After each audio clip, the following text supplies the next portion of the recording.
মই কাপোৰ চিলাওঁ, কেক বনাওঁ আৰু এইবিলাক গুঠা কামো কৰোঁ আৰু বিশেষকৈ গুঠা কাম কৰি মই অৰ্ডাৰ লওঁ। এতিয়া প্ৰশ্ন হ'ল যে মই এইবোৰ মেনেজ কেনেকৈ কৰোঁ। বাকী ঘৰৰ কামটো থাকেই।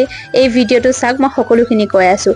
যেনে আজি মোৰ বহা পাল আৰু বহা পালটোত মই মেচিন নুচোঁ আৰু মেচিন নোচোৱা কেইদিন মই যিখিনি সময়ত মই ৰাতি পঢ়াই ল'ৰাটোক এনেকুৱা কামবিলাকত কৰোঁ। কুৰ্চীয়া কামবিলাক মই ৰাতি ল'ৰাক পঢ়োৱাখিনি সময়ত কৰোঁ, যাতে বা আজিৰ দিনটোত মই কৰোঁ। তেনেকৈ মই মেচিনৰ কাম নকৰি মই এয়া গুঠা কাম কৰোঁ।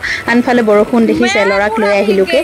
ইফালে গোটেই ল'ৰাক লৈ আহোঁতে ভিজিয়ে শেষ হ'ল। আনফালে এইবিলাকত এক্সট্ৰা কাম থাকেই দিয়কচোন। ইফালে আকৌ আজি আছিলে বিশ্বকৰ্মা পূজা। মইতো বিশ্বকৰ্মা পূজা পাতিবলৈ কাৰণে কৰিবই পৰা নাছিলোঁ।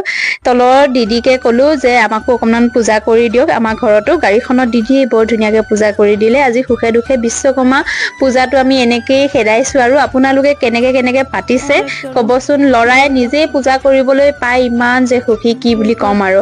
এতিয়া মোৰ প্ৰশ্নবিলাকৰ উত্তৰ পালে নিশ্চয়।